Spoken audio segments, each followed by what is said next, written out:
आप सबका स्वागत है धीरेंद्र तिवारी ऑनलाइन क्लास में। आज हम आपके सामने प्रकृति के सुकुमार कवि सुमित्रानंदन पंत का जीवन परिचय लेकर उपस्थित हैं। यह जीवन परिचय 10वीं और 12वीं बोर्ड परीक्षा की दृष्टि से अति महत्वपूर्ण है। अगर मैं ये कहूँ कि यह जीवन परिचय प्रश्न पत्र में छप चुका है तो इसमें कोई भी अतिशयोक्ति नहीं होगी।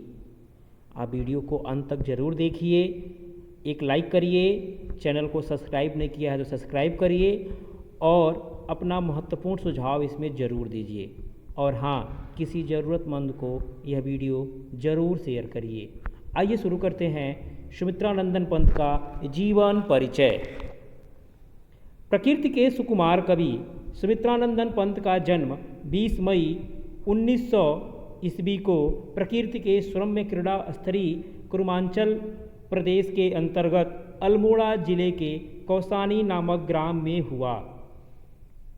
इनके पिता का नाम गंगादत्त पंत तथा माता का नाम श्रीमती सरस्वती देवी था।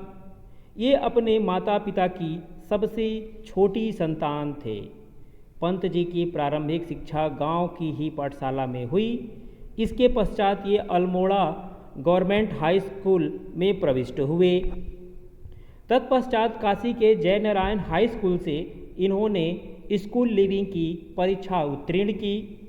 सन 1916 ईस्वी में आपने प्रयागराज के मयूर सेंट्रल कॉलेज से FA की परीक्षा उत्तीर्ण की। उसके बाद ये स्वतंत्र रूप से अध्ययन करने लगे। इन्होंने संस्कृत, अंग्रेजी तथा बंगला का गंभीर अध्ययन किया। उपनिषद, दर्शन तथा आध्यात्मिक सेवा की ओर भी इनकी रुचि रही। संगीत से इन्हें पर्याप्त प्रेम था। सन 1950 ईस्वी में ये ऑल इंडिया रेडियो के परामर्शदाता पद पर नियुक्त हुए और सन 1957 ईस्वी तक बने रहे।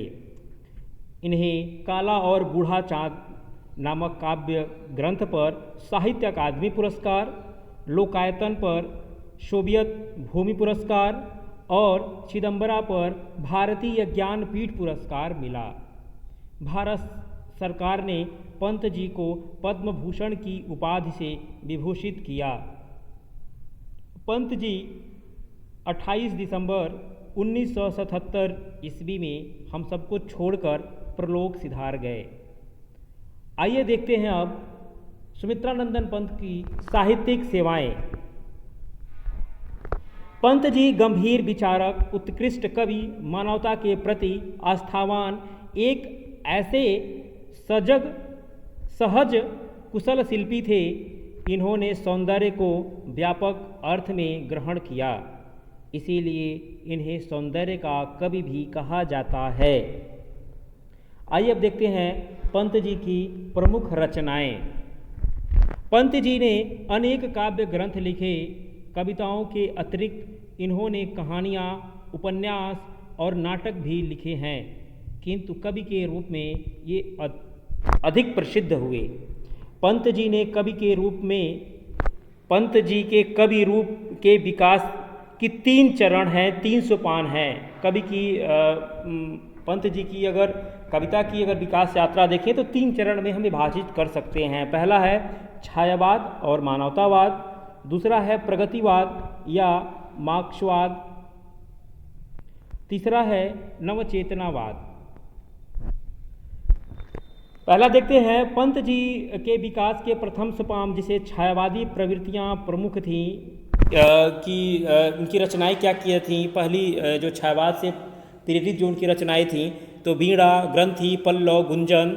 वीणा में प्राकृतिक सौंदर्य के प्रति कवि का अनन्य अनुराग व्यक्त हुआ। ग्रंथि से वह प्रेम की भूमिका में प्रवेश करता है और नारी सौंदर्य की माने आकृष्ट करने लगते हैं। पल्लव जो है छायावादी पंत का चरम बिंदु है, जिसे पल्लव काव्य ग्रंथ को ही छायावाद का मैनिफेस्टो भी कहा जाता है। अब तक कवि अपने ही सुख दुख में केंद्रित था, किंतु गुंजन से वह अपने में ही केंद्रित न रहकर विस्तृत मानव जीवन मानवतावाद की ओर वे उन्मुख हुए।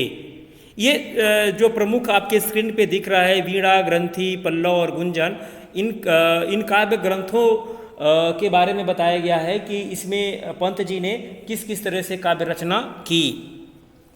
अब द्वितीय सोपान के अंतर्गत जो 3 रचनाएं आती हैं वो है युगांत, युगवाणी और ग्राम्या। ध्यान दीजिएगा, मैं मुख्य ही रचना की बात कर रहा हूँ, युगांत, युगवाणी और ग्राम्या। इस काल में कवि ने पहले गांधीवाद और बाद में मार्क्सवाद से प्रभावित होकर फिर प्रगतिवादी बन जाते हैं। कौन? सुमित्रानंदन पंत। मार्क्सवाद की भौतिक स्थूलता पंत जी के मूल संस्कारी कोमल स्वभाव से विपरीत थी। इस कारण वह तृतीय सोपान में पुनः जो है मुड़ते हैं और इस काल की जो रचनाएं हैं, माने इस काल के प्रमुख रचनाएं हैं स्वर्ण किरण, स्वर्ण धूलि, उत्तरा, काला और बूढ़ा चाँद, लोकायतन, किरण, अतिमा, ये इनकी प्रमुख रचनाएं हैं। इस काल में कवि पहले विवेकानंद और रामतीर्थ से, बाद में अरविंद दर्शन से प्रभावित हुए।